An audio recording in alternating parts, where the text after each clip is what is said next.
இந்த வீடியோ பார்த்துருக்க எல்லாருக்குமே இந்த விஜய் அபிஷேக்கோட ஒரு ஸ்ட்ராங்கான வணக்கத்தை சொல்லிடுறேன். நம்ம டெய்லி ஒரு ஸ்டோரி சொல்லிட்டு இருக்கோம்ல. இன்னைக்கு எதை பற்றி பேச போகிறோம் அப்படின்னா, இப்போ வந்து நம்ம ஒரு ஜல்லிக்கட்டு போராட்டத்தை நம்ம முன்னாடியே பார்த்துருப்போம். அதே மாதிரி ஈக்குவலாக இன்னொரு போராட்டம் நடக்க போகுது.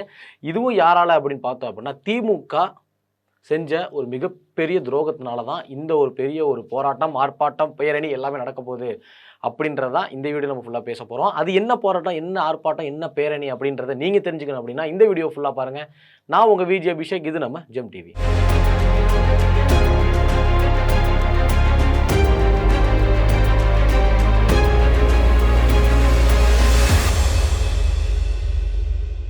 திமுக ஆட்சிக்கு வந்தோடனே நாங்கள் நிறைய விஷயம் செய்வோம் அப்படின்னு சொல்லி நிறைய ஸ்கீமை வந்து கொண்டு வந்தாங்க. இது நாங்கள் பண்ணுவோம், நாங்கள் ஆட்சிக்கு வந்துட்டோம்னா நீட்டை ஒழிப்போம் அப்படின்னாங்க, எல்லாமும் நல்லா நிம்மதியாக வாழலாம் அப்படின்னாங்க, கரண்ட்டு வந்து கம்மியாக கிடைக்கும் அப்படின்னாங்க, ஏகப்பட்ட விஷயங்கள் சொன்னாங்க. இது எல்லாமே நடந்துச்சு அப்படின்னு பார்த்தோம் அப்படின்னா இல்லை. ஏன்னா திமுக வந்து எல்லாத்தையுமே தண்ணியில் எழுதுனாங்க அப்படின்னே சொல்லலாம். ஏன்னா தண்ணியில் எழுதுனாங்கன்னா காலங்காலத்துக்கு அப்படி நிற்கும்ல, அது மாதிரி கல்வெட்டு மாதிரி தண்ணியில் எழுதுனா நிற்கும். அந்த மாதிரி அவங்க கல்வெட்டு மாதிரி தண்ணியில் எழுதுனாங்க, அது வந்து அப்படியே தண்ணியோட தனியாக போயிடுச்சு அப்படின்னே சொல்லலாம். இதில் வந்து ஒரு முக்கியமான விஷயம் என்ன அப்படின்னா, பழைய பென்ஷனோட அந்த ஸ்கீம், அதாவது ஓல்டு பென்ஷன் ஸ்கீம் அப்படின்னு சொல்லுவாங்க. அதாவது முன்னாடி இருந்த ஒரு பென்ஷன் ஸ்கீம், இப்போ வந்து புதிய பென்ஷன் ஸ்கீம் வந்து கொண்டு வந்திருக்காங்க. அதனால் ஓல்டுக்கும் புதுசுக்கும் என்ன வித்தியாசம் அப்படின்னு பார்த்தோம் அப்படின்னா, ஃபார் எக்ஸாம்பிளுக்கு நான் இப்போ சொல்கிறேன். இப்போ வந்து நீங்கள் வந்து 20,000 சம்பாதிக்கிறீங்க அப்படின்னா உங்களுக்கு வந்து மாதம் மாதம் பென்ஷன்னு சொல்லிட்டு ஒரு அமௌண்ட் வந்து பிடிப்பாங்க. அந்த அமௌண்ட்டை பிடிச்சாங்க. இப்போ வந்து ஒரு 5,000 பிடிக்கிறாங்க, 5,000 பிடிக்க மாட்டாங்க, 5,000 பிடிக்கிறாங்கன்னு வச்சுக்கோங்க. அந்த 5,000 பிடிச்சாங்க அப்படின்னா உங்களுக்கு வந்து கவர்மெண்ட் ஒரு 2,000 எக்ஸ்ட்ரா போடும். அவங்களோட சைட்லேருந்து ஒரு அமௌண்ட் போடுவாங்க, ப்ளஸ் இன்ட்ரெஸ்ட். இதை சேர்த்து வந்து உங்களுக்கு வந்து ஒரு அமௌண்ட் வந்து ஏறிக்கிட்டே போகும். இதுதான் வந்து பழைய ஸ்கீம், அதாவது ஓல்டு ஸ்கீம். ஆனால் இப்போ வந்துருக்கிறது என்ன அப்படின்னா, கவர்மெண்டெல்லாம் காசு கொடுக்காது, உன்கிட்ட வந்து நாங்கள் எடுக்கிற காசு அதோட இன்ட்ரெஸ்ட், அதோட மட்டும்தான் உங்களுக்கு அந்த அமௌண்ட் வரும். இதுதான் பழசுக்கும் புதுசுக்குள்ள வித்தியாசம்.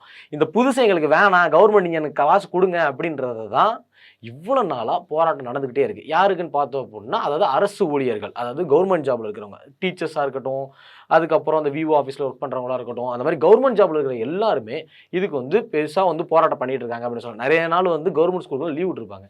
எதுக்கு லீவ் விட்டாங்கன்னு நமக்கு தெரியாது, போராட்டம் அப்படின்னு சொல்லியிருப்பாங்க. ஆனால் என்ன போராட்டம் அப்படின்றத நம்ம இது வரைக்கும் யோசிச்சிருக்கவே மாட்டோம்.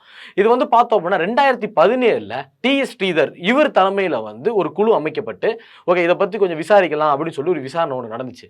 ஆனால் இதுக்கு ஒரே வருஷத்தில், அதாவது 2018 இதுக்கான ஒரு தகவல், அதாவது இதுக்கான ஒரு முடிவை வந்து டிஎஸ் ஸ்ரீதர் அவரோட மூலியமா வந்து சொல்லப்பட்டாங்க. அதாவது இவர் மூலியமா அதுக்கான அறிக்கையை வந்து வெளியிடப்பட்டுச்சு. ஆனா 2019 ஆட்சிக்கு வந்த திமுக இது வந்து சுத்தமா செய்யவே இல்லை. அதாவது இவங்களோட வாக்குறுதி 309, இதுல வந்து பார்த்தோம் அப்படின்னா பழைய அந்த பென்ஷன் ஸ்கீம் வந்து கொண்டு வந்துருவோம், அதாவது ஓல்டு பென்ஷன் ஸ்கீம் வந்து கொண்டு வந்துருவோம் அப்படின்றதா அவங்க வாக்குறுதியில கொடுத்திருக்காங்க. ஆனா அந்த வாக்குறுதி நான் தான் சொன்னல, தண்ணியில் எழுதின வாக்குறுதி தான் திமுக இருக்கும் அப்படின்னு சொன்னல, அதே மாதிரி இவங்க இது வரைக்கும் அதை வந்து எதுவுமே பண்ணவே இல்லை. அதான் 2018 இதுக்கான ஒரு அறிக்கை வந்துருச்சு, அதுக்கப்புறமா அவங்க எடுக்கவே இல்லை. இதுக்கான தொடர்ந்து வந்து ஒரு கேள்விகள் வந்து எழுப்பப்பட்டுட்டே இருந்துச்சு. அதாவது எப்ப நீங்க இதுக்காக வந்து ஒரு விடியல் கொடுப்பீங்க, விடியலாச்சின்னு சொல்ற திமுக எப்ப இதுக்கான ஒரு விடியலை கொடுப்பீங்க அப்படின்னு சொல்லி எல்லாருமே கேட்க அதுக்கான ஒரு பதிலும் வரல, எதுவுமே வரல.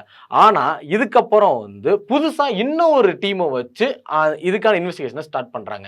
இது வந்து யாரோட தலைமையில் அப்படின்னு பார்த்தோம் அப்படின்னா, டிபார்ட்மெண்ட் ஆஃப் ரூரல் டெவலப்மெண்ட்ல இருக்கிற தலைமை செயலாளர் அப்படின்னு சொல்லக்கூடிய சன்சந்தீப் சிங் அப்படின்ற பேரே எனக்கு வாயில் ஒரு மாதிரி நுழையல. இவர் வந்து அதுல வந்து பொதுச் செயலாளராக இருந்திருக்காரு.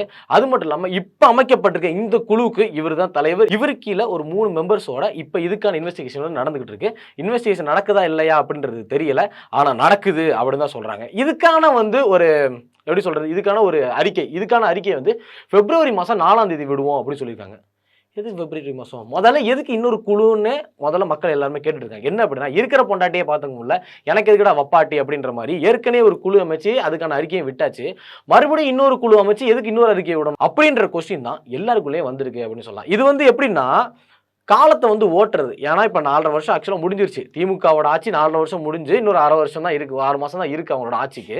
இந்த டைமில் வந்து இதுக்கான எதுக்கு நம்ம கொடுக்கணும் அப்படின்ற ஒரு அலட்சியமாக இருக்கலாம். இல்லை வந்து அடுத்த வருஷம் எலெக்ஷனுக்கு வந்து இதை வந்து ஓகே ஒரு அறிக்கையை வந்து நம்ம யோசிக்கணும். ஒரு வாக்குறுதி வந்து எதுக்கு ப்ளஸ் இன்னொன்னு புதுசா யோசிச்சுக்கிட்டு, இதே வாக்குறுதிய மறுபடியும் குடுப்போம். அப்படின்ற மாரி திமுக யோசிச்சு வந்து, அடுத்த வருஷம் சேர்த்து குடுத்துக்கலாம். அப்படின்ற மாரி யோசிச்சாங்களா இல்லையான்னு தெரியல. ஏன்னா, இதுக்கு முன்னாடி ஸ்ரீதர் அவரு பண்ணதுல வந்து பார்த்தோம் அப்படின்னா, ஒரு வருஷத்திலே இதுக்கான அறிக்கைய விட்டுட்டாங்க. ஆனா, இவங்க இன்னமும் விடுறாங்க, விட்டுக்கிட்டே இருக்காங்க. அது மட்டும் இல்லாம தற்காலிக அறிக்கை. அதாவது அவங்க ஃபுல்லா குடுக்கல. இடைக்கால அறிக்கை. அதாவது எப்படி அப்படின்னா, ஒரு அறிக்கைன்றது வந்து ஃபுல்லா குடுக்க. இடைக்கால அறிக்கை அப்படின்னா என்ன அப்படின்னா, இந்த வந்து ஒரு ஸ்கூல் இருக்கும். ஸ்கூல்ல வந்து எக்ஸாம் பார்ட் எக்ஸாம் வைப்பாங்கல்ல. First semester, second semester, annual அப்படின்ற மாரி. இது வந்து செகண்ட் செமஸ்டர் மாரி. நடுவுல ஒரு 10 நாள் லீவு. அதனால வந்து இவங்க வந்து நடுவுல கொஞ்சம் விடுவாங்க. மிச்சத்த வந்து விடுவாங்கன்னு நம்ம நெனப்போம். ஆனா விட மாட்டாங்க. ஏன்னா அதான் ஆட்சி மாறிடும்ல. அப்படின்ற மாரி. ஐயோ! நான் வேற வாய வளரிட்டேன். ஆட்சி மாறுமோ, மாறாதோ இவங்க வந்து அடுத்ததுல என்ன பண்றாங்க அப்படின்றது தெரியல. இப்போதைக்கு வந்து இடைக்கால அறிக்கையை வந்து நாங்க விடுறோம் அப்படின்னு சொல்லி பிப்ரவரி 4ஆம் தேதி சொல்லியிருக்காங்க.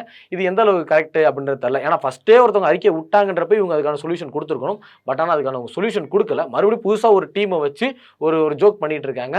ஜோக் பண்றாங்களா, அந்த விஷயத்தை பூசி முழுவுறதுன்னு சொல்லுவாங்கல்ல.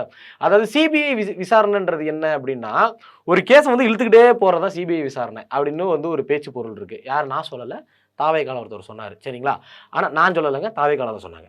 அப்படி இருக்கிறப்போ இதுவும் அதே மாரி தான். புதுசா ஒரு டீம கொண்டு வந்துட்டோம் அப்படின்னா, அப்படியே வந்து அப்படியே இழுத்துக்கிட்டே போலாம். யாரு கேட்க போறா? என்ன கேட்க போறா? அப்படிங்கிறது தான். ஆனா இந்த விஷயத்துக்கு வந்து மக்கள் வந்து ரொம்பவே ஸ்ட்ராங்கா இருக்காங்க அப்படின்னு சொல்லலாம். ஏன்னா இவ்வளவு நாளா அவங்க தொடர்ந்து போராட்டம் நடத்திக்கிட்டே இருக்காங்க அப்படின்றது தான் இந்த இடத்துல நம்ம நோட் பண்ண வேண்டிய விஷயம். அது மட்டும் இல்லாம பார்த்தோம் அப்படின்னா, ராஜஸ்தானா இருக்கட்டும், ஜார்க்கண்டா இருக்கட்டும், மத்திய பிரதேசா இருக்கட்டும், ஹிமாச்சலா இருக்கட்டும், அங்க எல்லாத்துலயுமே வந்து புது ஸ்கீம கொண்டு வந்துட்டு அதை கேன்சல் பண்ணி மறுபடியும் பழைய ஸ்கீம கொண்டு வந்துட்டாங்க. ஆனா இன்னும் தமிழ்நாட்டுல மட்டும் தான் ஏன்னா மத்த எதுக்குமே நம்ம புதுமை தரமாட்டோம். மத்த விஷயத்துல புதுமை தராம, இது வந்து நம்ம காசு குடுக்கணும்ல. அப்படின்றதுனாலயே இவங்க வந்து பழமைய வந்து கொண்டு வரக்கூடாது. புதுமையிலே இருப்போம் அப்படின்னு சொல்லி அதிசயமா ஒண்ணு பண்றாங்க. ஆனா இதுக்கு வந்து மக்களுக்கு வந்து ஹெல்ப்ஃபுல்லா இருக்குமான்னு பார்த்தா, இல்ல அப்படின்னு தான் சொல்லணும். ஏன்னா ஒரு முக்கியமான விஷயம் என்ன அப்படின்னா, நிதின்றது வந்து டிஎம்கேக்கு இல்ல வந்து இந்த தமிழக அரசுக்கோ எந்த ஒரு பிரச்சனையுமே கிடையாது. நிதி ஏன்னா ஏகப்பட்ட நிதி அங்க வரப்போ, ஒரு கவர்ன்மெண்ட் ஆஃபீஸரா இருக்கிறவங்க எல்லாத்துக்குமே அந்த பென்ஷன் அமௌண்ட் போடுறது வந்து பெரிய விஷயமாவே இருக்காது. ஆனா இவங்க ஏன் அத வந்து இந்த மாரி பண்றாங்க அப்படின்றது தெரியல. இதுக்கு பின்னாடி ஒரு அரசியல் பண்ணிட்டு இருக்காங்களா? அப்படின்றது நம்மளால யோசிக்க முடியல. இது மட்டும் இல்லாம முக்கியமான விஷயம் என்ன அப்படின்னா, நவம்பர் 22 சென்னை எக்மோர்ல வந்து இதுக்கான பேரணிய வந்து ஸ்டார்ட் பண்ண போறோம் அப்படின்னு சொல்லியிருக்காங்க.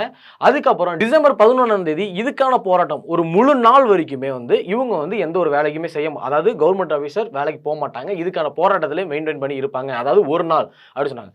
இதுக்கப்புறமும் இவங்க இதுக்கான ஒரு சரியான சொல்யூஷன் குடுக்கல அப்படின்னா, ஜனவரி 22 அதாவது 2026ல ஜனவரி 22 வந்து இன்ஃபினிட்டி ஸ்ட்ரைக் அதாவது இதுக்கான ஒரு சொல்யூஷன் வர வரைக்கும் நாங்க இதுக்காக ஸ்ட்ரைக் இருப்போம் அப்படின்னு சொல்லியிருக்காங்க. அது மட்டும் இல்லாம எல்லாராலையுமே இது பார்த்து வியக்கப்பட்ட விஷயம் என்ன அப்படின்னா, இந்த பழைய பென்ஷன் அமௌண்ட் கொண்டு வரதுக்காக எங்க உயிரை கொடுக்க கூட நாங்க தயங்க மாட்டோம். எங்க உயிரை கொடுத்தாதான் எங்க பழைய பென்ஷனை நாங்க வாங்குவோம் அப்படின்றத அங்க இருக்கிற அரசு ஊழியர்கள் இதை வந்து சொல்லியிருக்காங்க.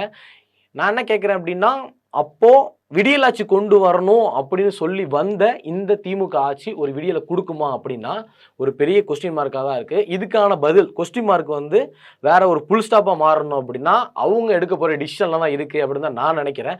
ஸோ நீங்க என்ன நினைக்கிறீங்க அப்படின்றத மறக்காம கமெண்ட் செக்ஷன்ல கமெண்ட் பண்ணிட்டு போங்க. இந்த மாதிரியான இன்ஃபர்மேஷன்லாம் நீங்க தெரிஞ்சுக்கணும் அப்படின்னா மறக்காம நம்ம ஜெம் டிவியை சப்ஸ்கிரைப் பண்ணுங்க. Signing off Vijay Abhishek.